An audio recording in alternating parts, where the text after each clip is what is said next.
Well, I know why they call it SummerSlam now.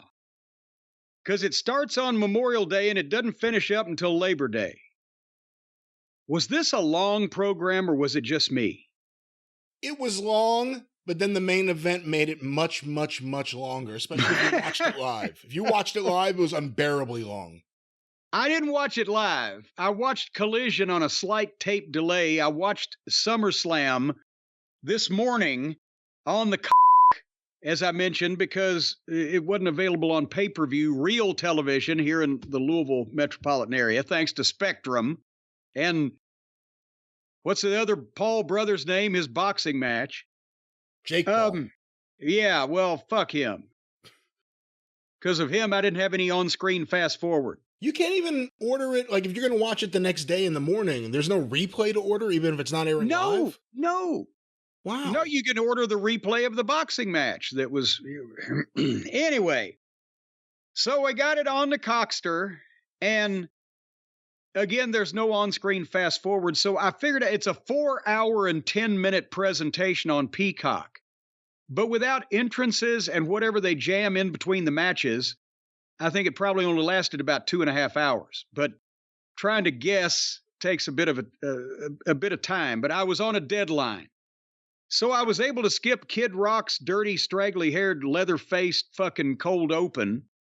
Maybe they'll have a cell for him next to his beloved criminal insurrectionist. But the first match, and we knew this because Logan had to go to Jake's boxing match in Vegas, was Logan Paul against Ricochet. And I will make the comment that the stadium looked fantastic. They do a wonderful job of dressing a set. Once again, no big stage. Yes, because they have people now that they can actually put in these places. For, sometime there, it was a little dodgy. But, I've heard people on Twitter saying that, well, is Logan Paul even better at this stage of the game than Kurt Angle, right? Is Logan Paul the most phenomenal wrestling prodigy? And I'm not knocking him. I like him. I think he's a great heel. I think if he had started at 20 years old training to wrestle and gone to OVW, or been in a territory where there were veterans to teach psychology, that by this point right now, he might be one of the best ever in the ring. But he's doing the stuff that he can do, and he does it very well, and he's incredibly athletic. But the difference in Logan Paul and Kurt Angle or some other prodigy, The Rock or whatever, at this point, they were learning to work versus Logan Paul has come in to do the special matches and he learns more. He trains to do these things rather than it's a difference of you got a great voice. You can sing a song somebody else wrote, or you can write new songs. Logan Paul has trained to where he can sing excellently, but I don't know because he hasn't really gone to wrestling school and started from scratch and been involved that he could write his own song. Does that make any sense? I think so, and I don't think that's a problem exclusive to him. I think a lot of people, unfortunately, that we see on TV sometimes have that problem. And, Logan Paul makes the tumbling look more violent than Ricochet even does. That's the thing. That's what the drawback when this match was announced to me is that you got Logan Paul. He's a celebrity. He can do all this shit. They made it work with him and Roman Reigns, right? He's worked against some main event guys as Seth Rollins, and they made it plausible. But when you just put him against a guy and Ricochet is the best at what he's doing. He's the best, combative parkour practitioner. But when you put Logan Paul against a middle card guy and sell it that they're going to do stunts, I think it diminishes Logan Paul's potential drawing power. Even though he fucked him in the end, he's still a heel. But I love him as a personality. I want to see him versus a main event guy in a personal issue, not a mid-card babyface, in a match where the selling point is we're going to do a bunch of wild stunts with each other. And Ricochet, as I said, is very good at what he does. He doesn't have much in the way of personality. It's not like Rey Mysterio where he had the cool fucking mask and he was just so far head and shoulders above everybody else doing that type of thing. Everybody does that type of thing now. So the kids can love Ricochet's gymnastics. He can sell merchandise, but he's not going to be in the main event at WrestleMania or in Saudi Arabia or at SummerSlam or at probably the Survivor Series or the Royal Rumble. Anyway, it was all done very well. It was a modern indie style match with guys that can nail all the moves. But Logan Paul has more than that. His timing on kickouts at 2, the facial expressions, the body language, you see he gets the business, both in terms of how to hype a fight and how to make people dislike him and be a heel. So, I'm not denigrating his performance there. But finally, you can't really describe this match because it was a series of athletic moves, many requiring cooperation, but it was done in a violent style, and it was about as good as you could do that type of thing.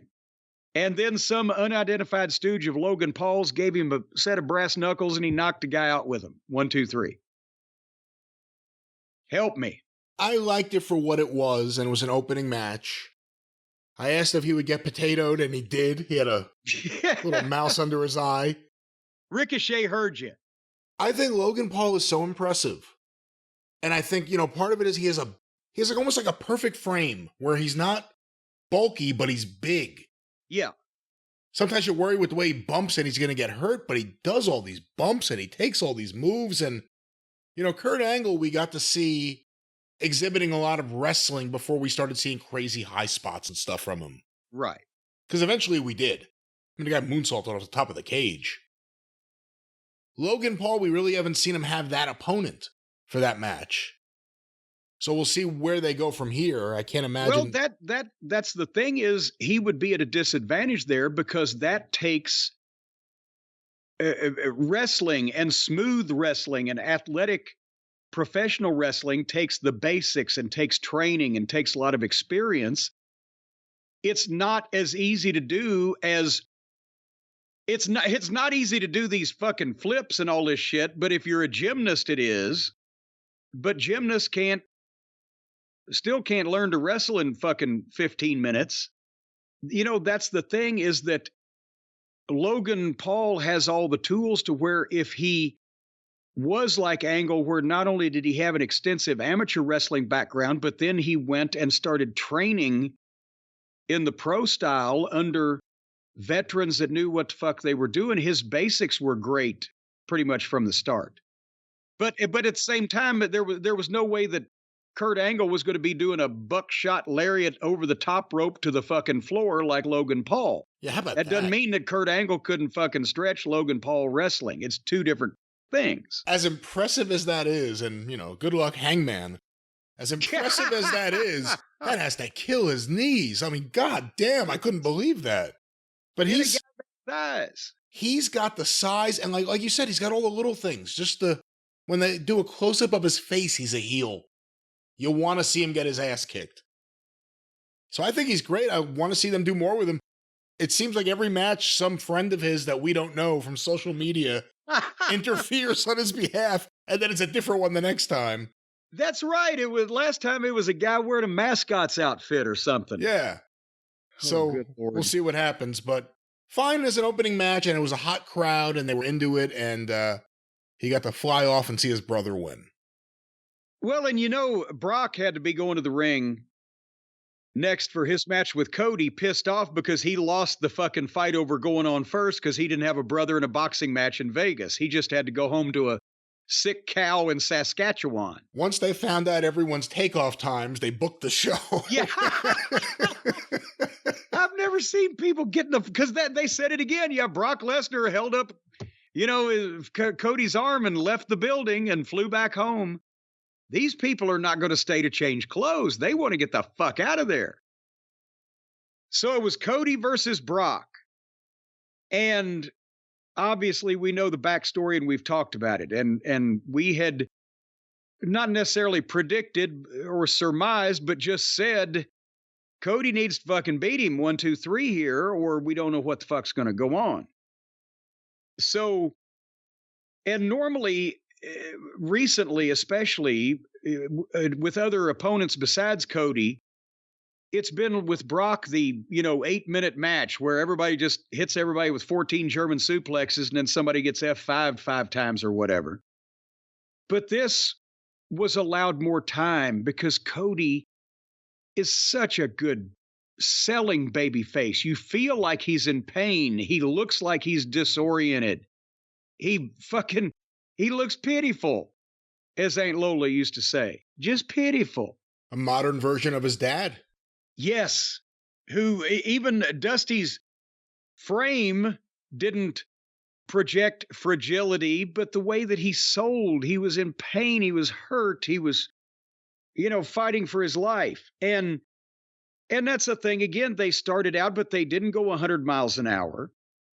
And Cody would fight back from underneath or hit a dive or whatever, but then Brock would take back over.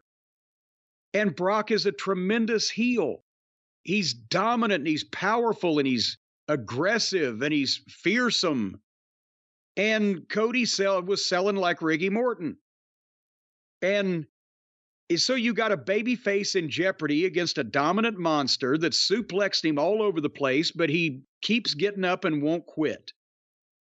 And Brock is screaming, save yourself. It's only going to get worse. And Cody would keep crawling back. And, it's no secret as we'll go through this, you'll figure it out. This was my pick for best match of the night because think about everything that this match had that none of the other matches had. This was a one-on-one match. It was a grudge match with a personal issue. They didn't use the fucking furniture. They kept the floor to a minimum. They did use the furniture in terms of getting F5'd on the desk, but there wasn't furniture in the ring. They kept the floor to a minimum. They were serious about what they were doing. There wasn't ridiculous cooperation involved. It checks all the boxes of, they didn't need juice because there was already aggression and violence. So it was an actual wrestling match as opposed to we're going to use every piece of furniture in a goddamn, furniture liquidator's warehouse, or we're going to ignore every rule, or it's a 3-way, or it's fucking some kind of goddamn gimmick fucking clusterfuck. Were you surprised there was no blood? Well, no, not really. I don't automatically think, well, with Brock and Cody, there's going to be juice. Maybe as a byproduct of the physicality, but it didn't really need it with what they did. So I wasn't surprised that there wasn't any, and I didn't miss it once I saw what they did. And, when Brock would take Cody out and F5 him on the floor, boom, but tell him stay down, and he'd get back in the ring, and Cody would beat the count just barely. And so he did it again with the F5 on the announce desk and smashed that thing. But Cody, just at 9.5, he got back in. And the fans start chanting, Cody, Cody. And they did the deal where the buckle pad got ripped off when Brock had Germaned him and Cody took the pad with him. Cody did use the stairs when he hit him with them once. Is it no DQ or were they just letting them play? I don't know, but that's the only thing I saw where they really might have buried the referee badly. It was tribal council rules. Well, no, we'll get to that. I'm sorry to say. And then Cody makes comeback, gets a couple Cody cutters, gets a 2 count. He's still in the ball game. But Brock gets the Kimura, the double wrist lock, and Cody sells it, but finally he gets the ropes. And then Cody slips the F5 and runs Brock into the bare buckle that had been exposed minutes before. And Cody gets the Kimura. Brock breaks it, and Brock goes for another F5, and Cody drops behind again and grabs the crossroads, and boom, but comes right up in a second crossroads, boom, and comes up in a third crossroads, boom, and covers him 1, 2, 3. It wasn't a squash match. We never said we needed that. It wasn't a fucking fluke. We said we couldn't have another one of those. He had to walk across hell, Cody did, to get the win, and then he hit his finish on the guy 3 times in a row in quick succession and covered him and beat him 1, 2, 3. And that's exactly what they needed. But that was the match of the night because it meant something. It didn't have all the modern gaga, and the people wanted to see Cody slay the beast, the monster. If it was in AEW, his mom would have come out of the crowd to give Brock Lesnar a Hurricane Rana. No, I agree with you. Cody had the win. He had to. And I guess the bigger story is apparently Brock Lesnar on his own decided before he went to the airport to go and embrace Cody, shake his hand, and raise his hand to all 4 sides of the ring. Put his arm around him like we've rarely seen Brock Lesnar do. Yeah. Did it on his own, wasn't told to. What does that tell you? I think it tells, well, a couple of things. I mean, he's got to respect Cody for what they've done and for what Cody has done, these 3 matches, and he's put more heat and spotlight on Brock than Brock's had in a while with this angle because people were interested in it. So I think he appreciates Cody's, work in this. Also, I think that pretty much indicates that we're not going to have another match, or at least it's not in the foreseeable future, because Brock took the opportunity to do something like that here. That means they're probably not coming back against each other anytime soon. And it may indicate that Brock just decided, you know what? I don't know where he's at on his current deal, or whether he's going to get renewed, or whether he's up for renewal, or what he wants to do in the future. But he either may say, I don't want to do this anymore entirely, or he may want to be a babyface again. And he may have been leaning people in that direction. He seemed like he was having a ball as a babyface earlier this year, like we've never seen him before on camera. And I asked you, I think, in yesterday's recording, do you think they come out of this as friends, so he has someone as an ally to fight against the bloodline or whoever he has to go through to get the belt? Now, at least that is a possibility. Well, I wouldn't say I told you so real quick. I don't know that it's going to be any tag team matches with Cody and Brock coming up in the near future, but I'm not saying that. Yeah. But, all of a sudden as a pay-per-view and, months down the line, he's outnumbered. Who could he call on? He can call Brock Lesnar now. Well, that's only if Brock gave him his number. Well, he can go through Heyman. Oh, well, now, and then there's 30% off the top. 30%? I heard it was a 60-40 split. No, that's only with Live One. Oh, okay. All right, but anyway, great deal. Great deal with Cody and Brock, and a nice little trilogy there. And then we go ahead. Real quick, because you just said that at the end. Whether it's the FTR, Juice Robinson, Jay White matches, or now FTR and the Young Bucks, and now this. What do you think about the general idea that it seems everything now, every feud is a trilogy? Every feud is a 3-match series? Well, no, it doesn't necessarily seem like that, because in AEW, you might not live long enough to get that 3rd match because Tony's attention span is so conflicted. But with the main event guys, that's kind of necessary, because you want to make sure that, let's say you've got Undertaker and Stone Cold Steve Austin, right? If Undertaker beats Austin, well, that question has been answered. And, if you leave it there, people in there, my Undertaker was better than Austin. But then if you have a rematch and Austin wins the next one, well, okay, they're on the same fucking level.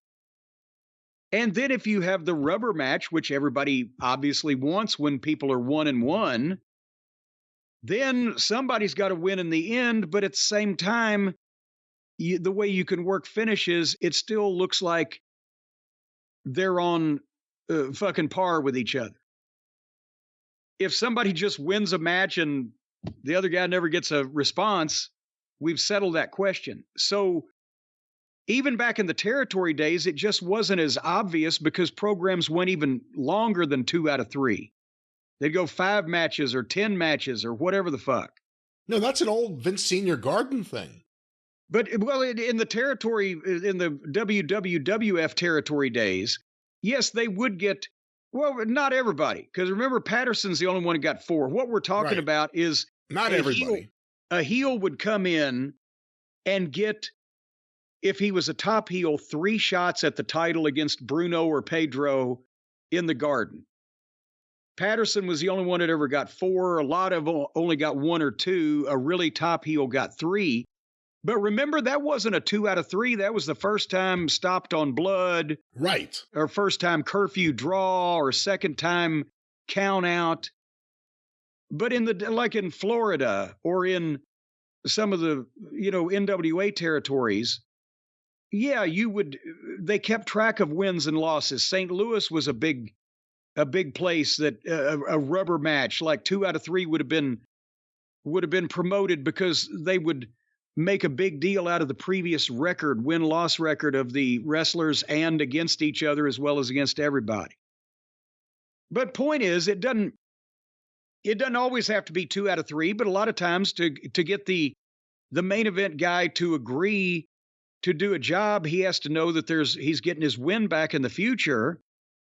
And then if there's business, if those have done business, everybody wants a third and then they work it out.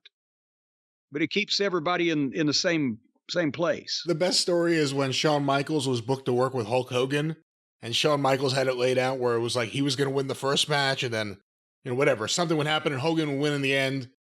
And Hogan, because who's a better manipulator than Shawn Michaels? Only Hulk Hogan. Hogan's like, how about this? I beat you in the first match, I beat you in the second match, and then I beat you again in the third match. And that's why Shawn Michaels had a little hissy fit in the ring and did all those ridiculous bumps. But it was it was an unconventional way to approach the angle. I'll just win everything. Anyway. That's Hulkamania. That's the power of Hulkamania. Speaking of winning everything, I guess our boy now is going to win everything. We had the SummerSlam Battle Royal, and I will be perfectly honest, it's a fucking battle royal. So let's get to the meat of the matter. Did you see the video they did, like to show other battle royals, and they included Royal Rumble footage? Well, yeah, because they had to have something that looked different than 15 or 20 people just trying to waste time and throw everybody out. But we got to the last 3. AJ Styles, LA Knight, and our boy Sheamus. And Karrion Kross helped eliminate AJ, and then it was the LA Knight show. He got hit his power slam and the elbow drop, got a huge reaction, and then they went back and forth for a minute, and then LA Knight did the leap to the top and hit it. And of course, I'm sure he was happy that Michael Cole, I think it was, said, well, work this time. Same guy too, Sheamus. Yeah, but, it would we've seen him hit it a bunch, and he wouldn't be trying it on live TV if he didn't hit it predominantly, the majority of the time. It just, things happen. But anyway, he hit that, and then, boom, the clothesline, and Sheamus went over the top, and LA Knight won the SummerSlam Battle Royal, and the people loved it because it's LA Knight. But they've just decided, okay, it took us 3 or 4 months to hear this, but we'll put this guy over now.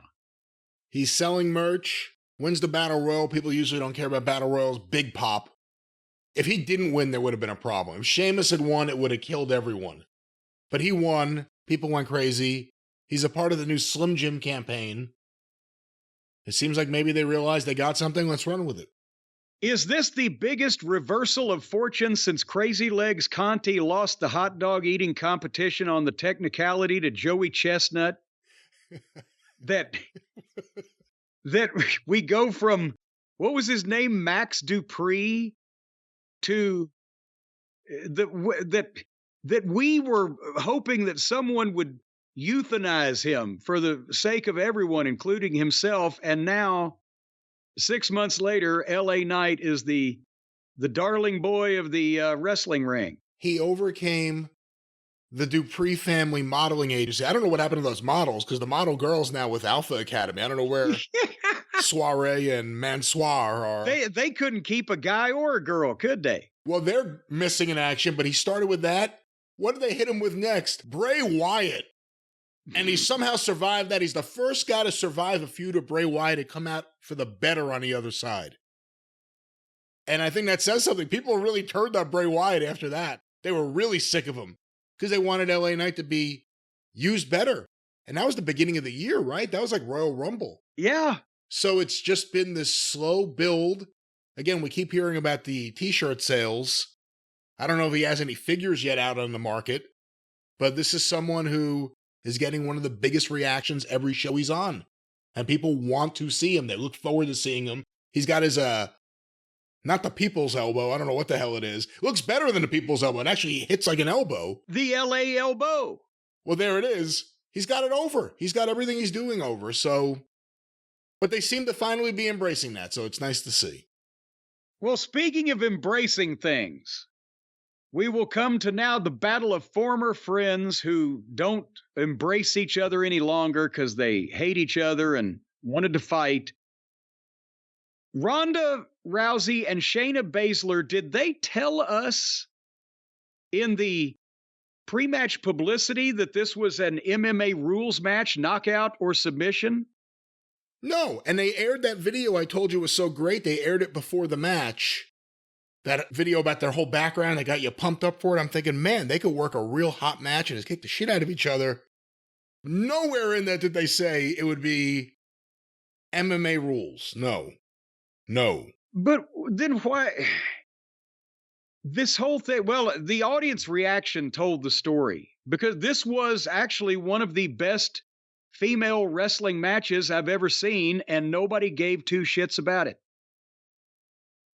Because first of all, I don't think that anybody they didn't see it coming, because it came out of nowhere that Shayna just tackled Ronda from behind and kicked shit out of her. Then for a week or two there, we weren't sure who was supposed to be the sympathetic babyface figure in this. And then they did the sit down that aired. Was it on Raw? Yeah, 5 days before the... it was on Raw. 5 days before the big match, they did the sit down that you liked, that I missed again because I was skipping the entrances in this fucking thing and I had no on-screen fast forward. But they didn't mention the stipulations of the match until the match got in the ring and was introduced, and then they gave the stipulations. And combine that with the fact that nobody has given a shit about Ronda Rousey pretty much for months now, because this last run she's looked like she didn't care and didn't want to be there. We've said that many times. The people just sat there and they didn't give a shit about this, did they? The one time she really puts her heart and soul in something and tries to do something because it's with her best friend, and people are over her already. Remember, it came out of nowhere. It came out of nowhere. Yes. Again, they were a tag team. They've been friends. They were a tag team. They rushed a breakup, and then we ended up here with a stipulation that was never announced. How are they supposed to react? No one's expecting this kind of match. They've done nothing to get this kind of match over. All of a sudden... None of the angles were, Yeah, all of a sudden it's the Gene LaBelle Classic. But besides that, think about this. Remember when Ronda made her debut several years ago, whatever year it was, at WrestleMania in the mixed tag, and everything she did tore the house down because she was a star then. And everything in that first run that was about a year, she was one of the biggest stars in the company, male or female. Well, the other thing, and we're going to be honest, Shayna Baszler is good at what she does, but she's not the heel Stephanie McMahon is. Well, that's where I was going with this. But then on this last time, Ronda came back having pissed off wrestling fans to begin with and said a bunch of shit while she was out. Then she comes back and looks like at various points in time she doesn't want to be there, or there ain't nothing to the promo, or the match, And meanwhile, Shayna Baszler has been marketed on and off as one of the girls, and everybody knows from the from their history that they're friends.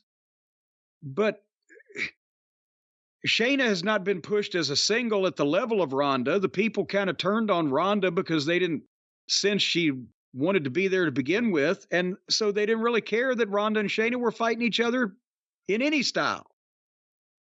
And we got this. And I think it was an indictment of Ronda Rousey and the angle and, just lack of interest from the people in these personalities, because it was one of the most realistic girls matches I've ever seen, but the fans could give a shit if Ronda burst into flame. They were working a shoot kind of grappling MMA hybrid match and doing it. There was some stiff shit going on and they were working their ass off and the people were sitting there and the crickets were chirping. And I was right, just go home. I'm embarrassed for you. And finally, Shayna choked her out, and Shayna won. And it was one of the better worked shoots for the time it was in there that you will see. And it's not that the people don't understand wrestling. When Brock or Cody got a double wrist lock on the other one, the place came apart. It's because they cared what those two were doing. So people I saw people on Twitter were like, well, this crowd just didn't like wrestling. No, they didn't like the wrestling these people were doing because it was these people. That's what I think. And this booking. Well, yeah, because they had been made to be meaningless and the issue was confusing. Yeah, I mean, you would think this would be the stipulation in the third match, maybe. And you would get there somehow, so it made sense. They rushed right to it. We'll see if we ever see Ronda again. The highlight of this match for me was seeing Jose Ramirez knock out Tim Anderson during the baseball game. That would happen in the middle of this. You had to get that one in. Yeah, it was the same time. This was boring the shit out of me because I was like, what the fuck's happening here? And then the real action was happening in the White Sox-Indians game. Which did you have on the small screen and which on the big screen? I had Peacock on the TV because I could actually just say it into my remote Xfinity because they own Peacock. It's Comcast. Yeah. It comes on the TV. And then I had, all of a sudden, Twitter started blowing up with all the White Sox-Indian stuff. And then the commentary version came out. And then the slow-mo version came out. It was great. It was a wonderful night of baseball action. This is why baseball's the best. All right. Well, speaking of baseball action, we're going back to SummerSlam. Gunther versus Drew McIntyre. And this is, again, I have nothing bad to say about Gunther. I just love watching this guy because he reminds me of a Gene Kiniski, a fucking old-fashioned athlete that'll beat the shit out of you. But at the same time, we've talked about this. What's different about Drew? What's new about Drew? Cody has gotten massively over because he can talk and he has that twinkle in his eye and he can sell his ass off. Drew's big, he's strong, he does a decent promo. I've seen a lot of him for a few years now. They had a slobber knocker, but this is a Raw match without commercials, is it not? Because don't we see these guys wrestle on Raw quite often? Or matches like this? It feels like it. It's not particularly new. There's nothing going wrong. There's nothing bad about it. But the crowd is not going batshit. And, I think Gunther, again, is more efficient and more meaningful against a smaller baby face that he can bully and make fight from underneath. And you've got that dynamic. McIntyre's as tall and got a better body than Gunther. Gunther's a much better worker and that's not a knock because Gunther's a better worker than all but like 3 guys on the fucking roster. But they laid shit in, they meant it. It was physical. And finally, Drew got crotched on the top rope when they were fighting on the buckle, and Gunther hit a splash off the top and then spun him into a powerbomb 1, 2, 3. And it was good and it was physical. It didn't tear the house down, but they're at least protecting Gunther's powerbomb. Anything to add? Not really. Drew McIntyre, I hate to say maybe he could use a few months off or a while off. And didn't he just have a few months off? I think he did. I mean, that's the problem. He comes back and he like feels the his same. creative. He wanted to sign a new deal. He wanted to know what he was doing and like it. Well, apparently they told him what he was going to do, and he better like it. He's at that stage now, like, the mighty Hercules in 1989. Like, they have to do something. He's got a good body. He's in good shape. He's almost as big as Hogan, but he loses a lot, and he's not there. They got to do something with Drew, or he's got to do something. I don't know. It just there's nothing happening with him. Him and Sheamus are the guys that really feel the stalest to me. Sheamus has been there forever. He's been there for like 15 fucking years. Yeah, I mean, think about this. In the territory days, you only saw a guy for 5 or 6 years straight in a territory if he was the fucking local top star and owned part of the company. Otherwise, guys changed every 3 months, 6 months, a year, whatever. The other day I actually went back and watched some of SummerSlam 89, because that was the first one I ever watched live as a kid. And watching the event, it's amazing how many of the guys on that show I think of as, when I think of them, I think of their WWF run as being the biggest thing of their career. And they were there for like 2 years, 3 years. Yeah. That was it. And then they were, in the territories before that. And then they went somewhere, either Japan or WCW or the Indies or nowhere after that. But their run was relatively short. Now you see all these guys with decade-long runs. It's incredible. But it's not always good for keeping the product fresh. How can I miss you if you won't go away? And we can apply that, ladies and gentlemen, to the next match on SummerSlam for the number 3 world title, Seth Franklin Rollins against Finn Balor. And again, 2 great technical workers, 2 real good athletes. They're not going to do anything embarrassing, well, except for Seth's gimmick. But they're not going to do anything physically embarrassing, sloppy, bad. They start out at the bell 100 miles an hour with a hockey fight and the fans singing the whoa. But it's not going to stink, but it's a Raw match without commercials. It's what we see on television weekly. And I kind of zoned out. They worked hard. They were serious. They weren't screwing anything up. I don't really care because, again, it's just a world title they just made up. And we've seen Seth and Finn interact on a number of occasions. And I really had vacuuming to do. We have company coming tomorrow And, at one point, Finn buckle bombed Seth into the barricade, and 15 seconds later, Seth was super kicking him. So they did this for quite a while. I mean, before we get to the finish, did I miss anything? I'm in the same boat as you with this match and these 2 guys, not to take away anything from the talent that they obviously have, but how many times I'm just not interested in this match. And Rollins came out there, looked like he raided Charo's closet. It's ridiculous. Now, wait a minute. That outfit cost Xavier Cugat a ton of money. Very good. Very good. But no, I couldn't, until the Judgment Day ran in, and then you want to see what's going to happen. It's almost like a mini bloodline. I care more about the angle than I do the actual match here.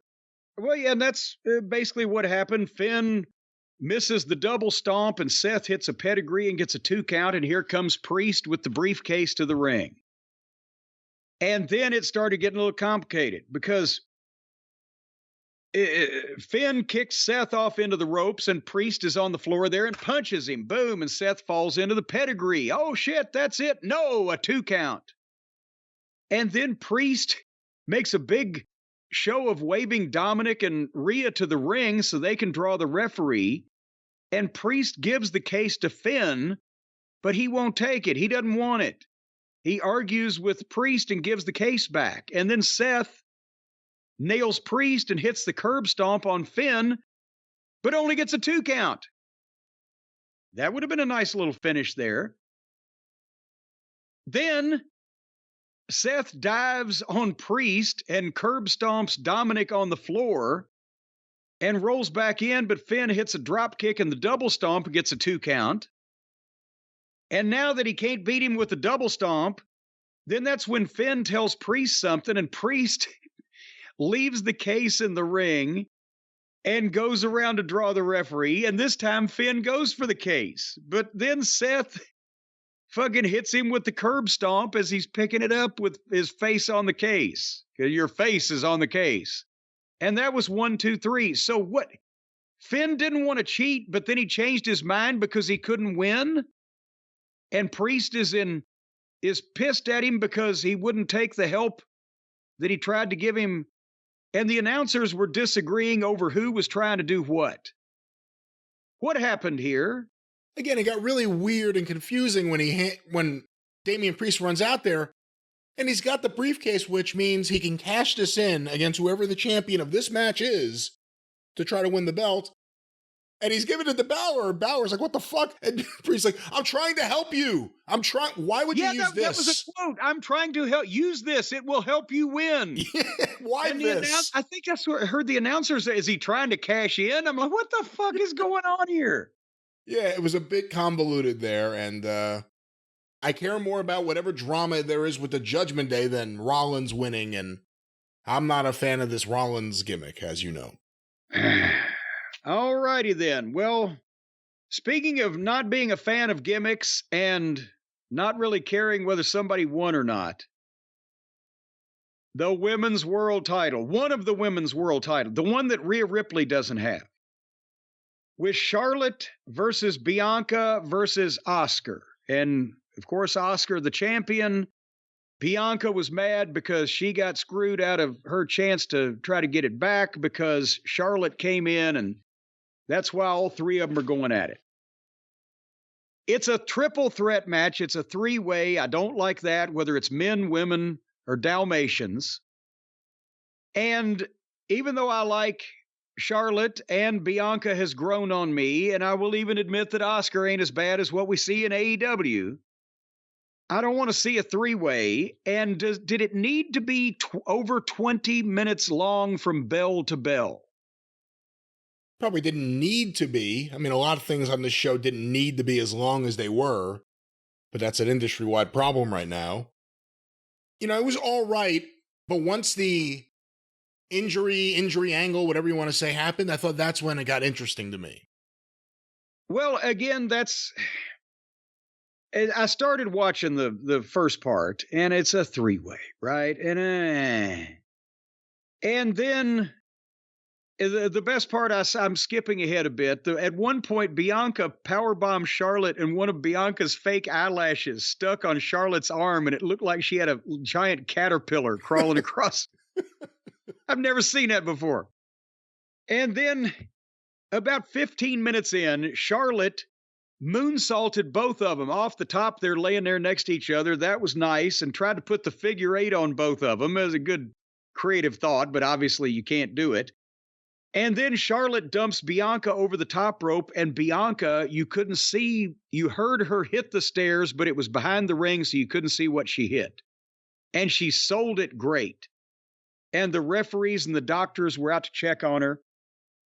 And then... And you know what else? I think it was Corey Graves on commentary. He had the greatest line. He said, you know, she's injured right now. I forget the way he said it, but why don't we focus on the action in the ring, not on the injury on the floor? Yes, because they had a shot of her on the floor, and he was almost like, well, let's focus on the competitors in the ring, almost like get away from the car wreck. She's really hurt. It kind of gave it a little oomph there. And she was screaming and crying and covering her face, and you believe that she was really badly hurt.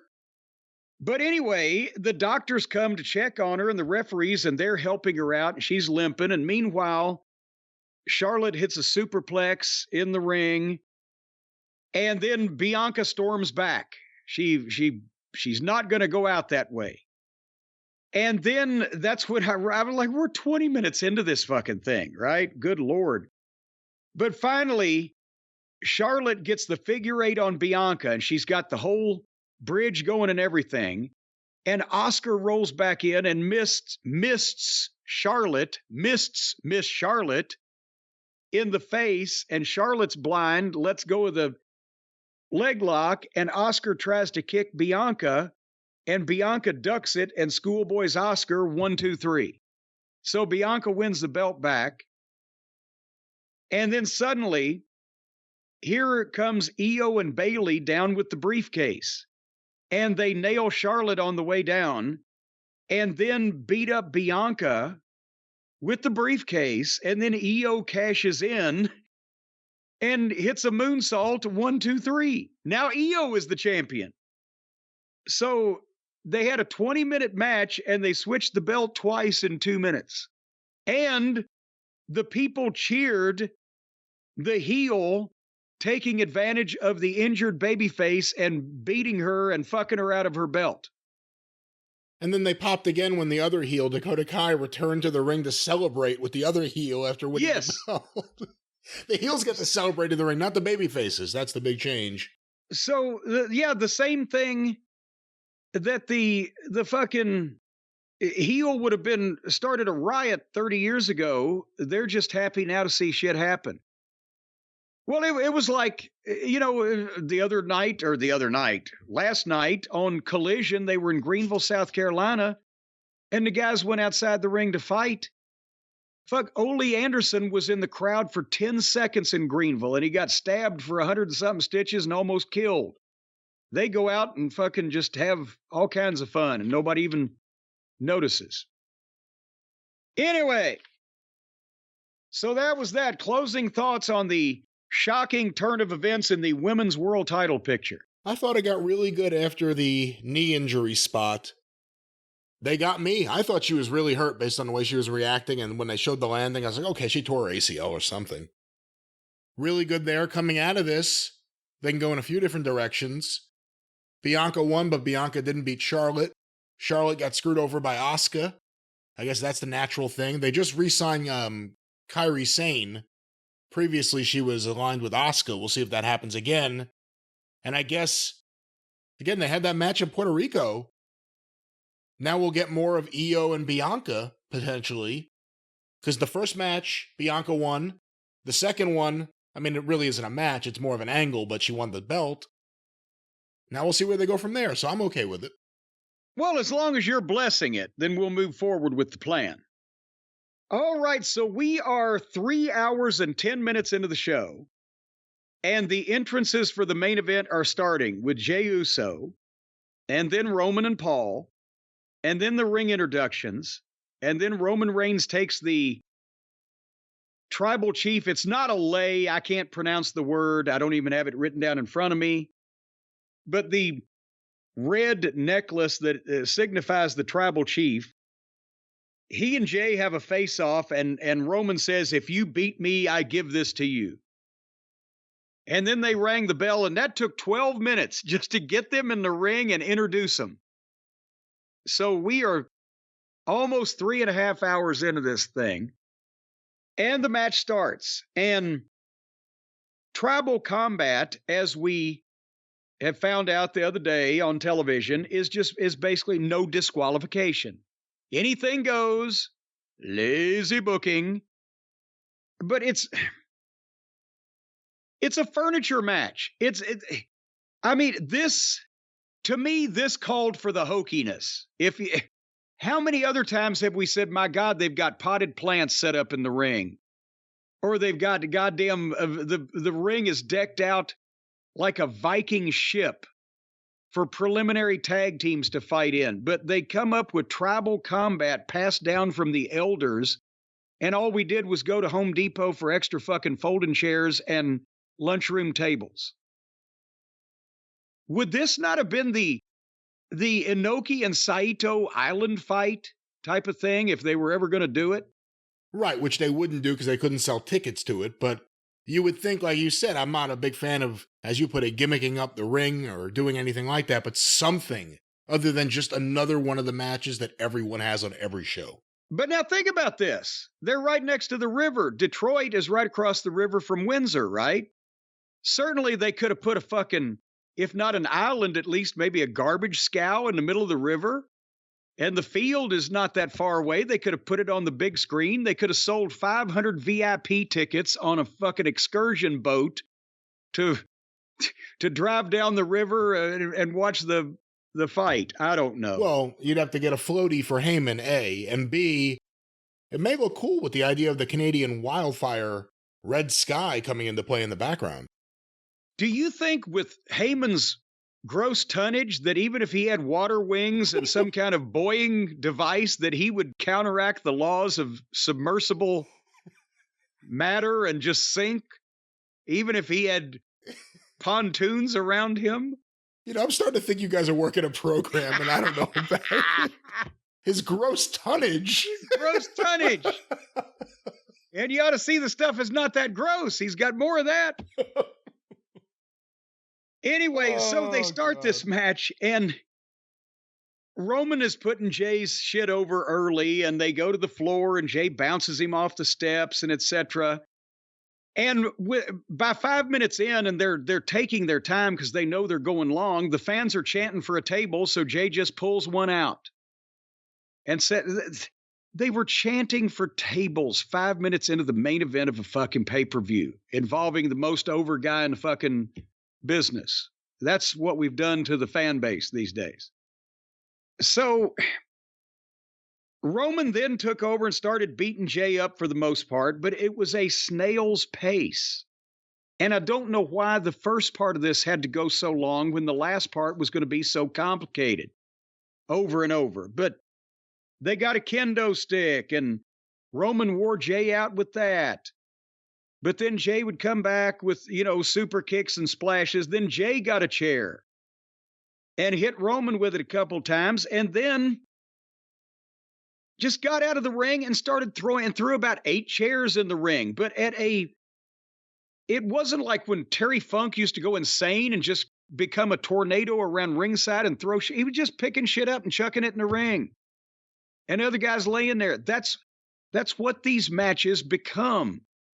It wasn't, FTR and Jay and Juice went 58 minutes, and it didn't seem that long. This seemed twice as long because they were constantly doing something in that match. Whereas in these matches, they do a big stunt, and somebody sells for a minute and a half while the other guy sets up the furniture, and then they move a position a little bit, and then they do another stunt with another piece of furniture or prop. And it just goes on and on. And it's not even knocking these guys as workers. I'd love to see them work. I don't want a goddamn 45-minute movie fight scene. Can you imagine? And when you were a kid, well, I don't know if when you were a kid, they didn't watch Westerns anymore. But when I was a kid in the 60s, you'd watch TV, the Western movie.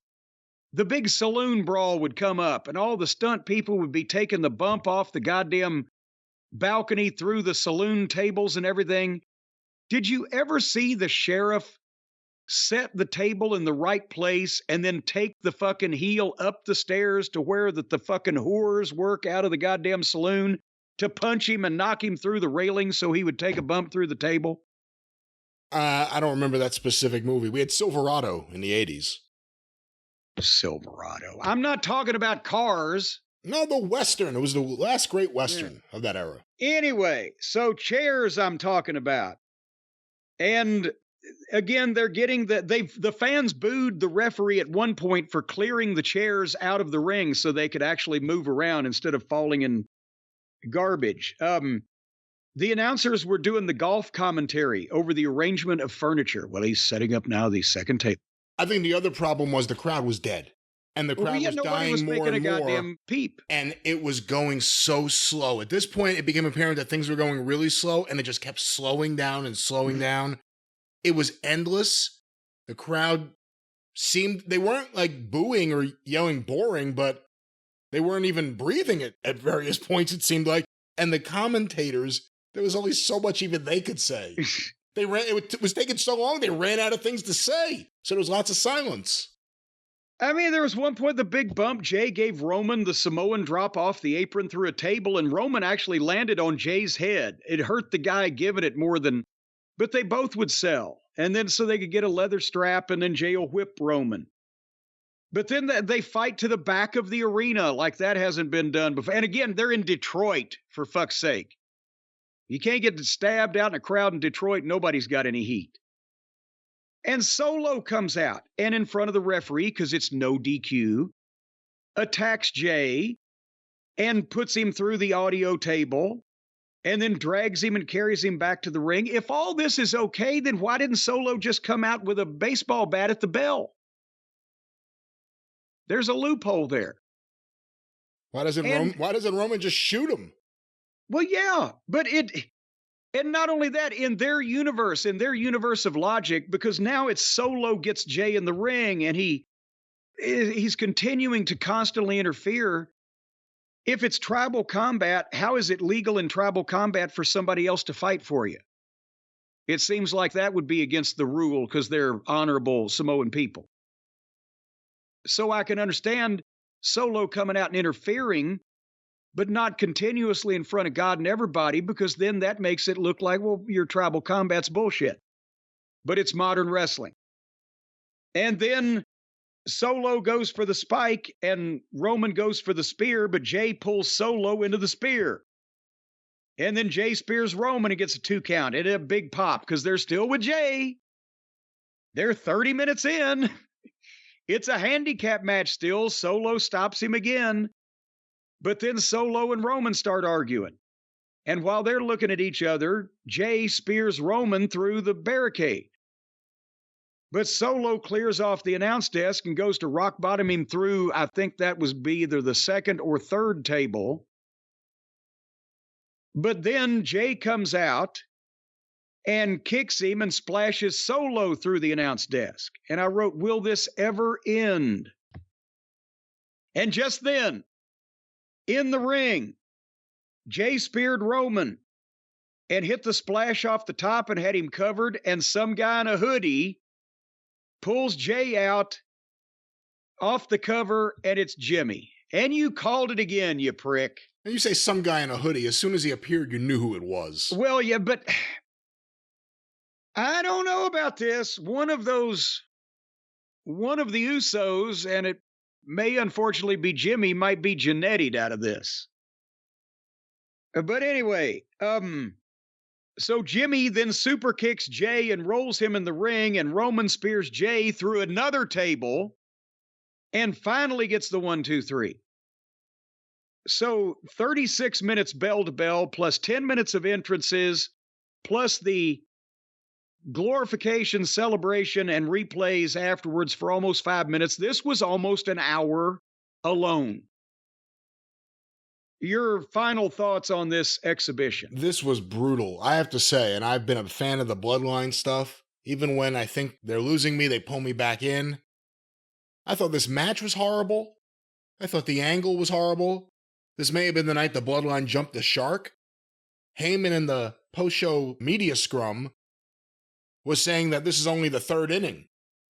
There's so much more to go. There's so much more to be done. I don't know. And you say I called it.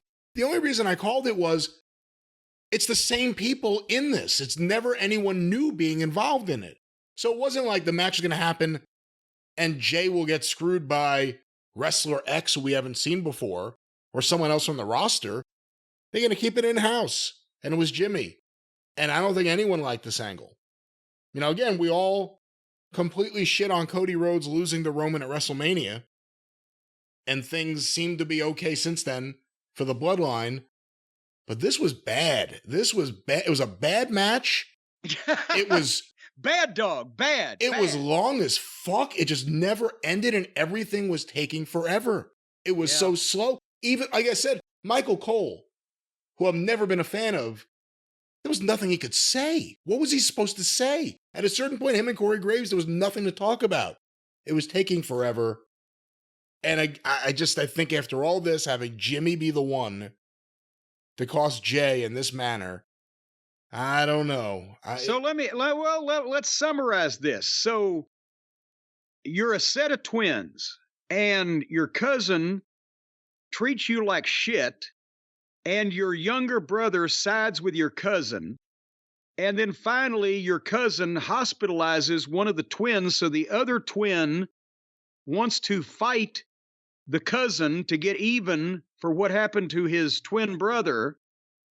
And when he's on the verge of whipping not only the cousin that hospitalized the twin, but has dispatched the younger brother who's on the cousin's side also, the first twin comes out of the hospital and fucks it up for the second twin. Was he under the ring? I don't fucking know. They obviously didn't shoot him in however he approached the ring, so it would be a surprise when he was suddenly there. But he may have just hopped the rail in the hoodie. They probably had him hunker down and just fucking go out while everybody's attention down a aisleway over there behind the announce desk while everybody's attention was in the ring. Man, they got to do something with the bloodline that's different now. They got to get someone else in the mix. I mean, I was actually hoping after the Cody match, okay, maybe they're going to start going towards Cody and Roman again sooner than later because Cody has so much momentum. After this, I don't know. I got to see what they're going to do on SmackDown, I guess, but bad match. Long, endless, bad match. And that's the thing. We're not shitting all over the angle, and everybody's been interested in it.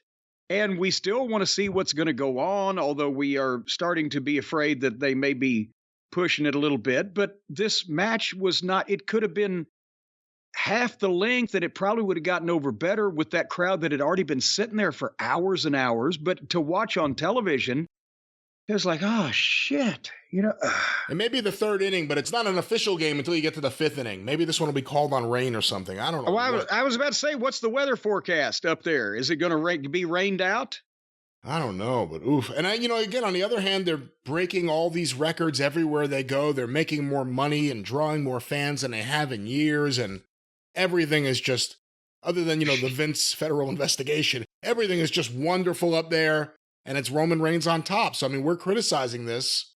We'll see if fans react to it or if they're just going to tune in to see how WWE recovers from this. Or I say recovers, in my eyes. What they imagine if they had the means of distribution, the internet and the streaming and the rights fees and everything related to that today, while having the roster of stars of the Attitude Era with Austin, Rock, Foley, Mankind, Taker, blah, blah, blah. And we're selling the amount of live event tickets because there was that level of interest from people. Multiple millions of people. It would be incredible. But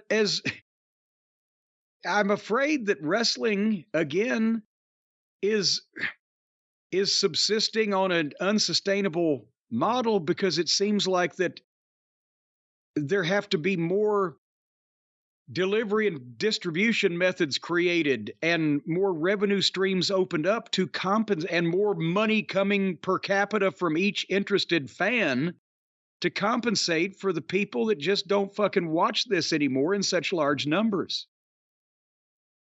Can you imagine if we had the amount of fans that we had 25, 30 years ago, along with the ways to monetize it that we do now?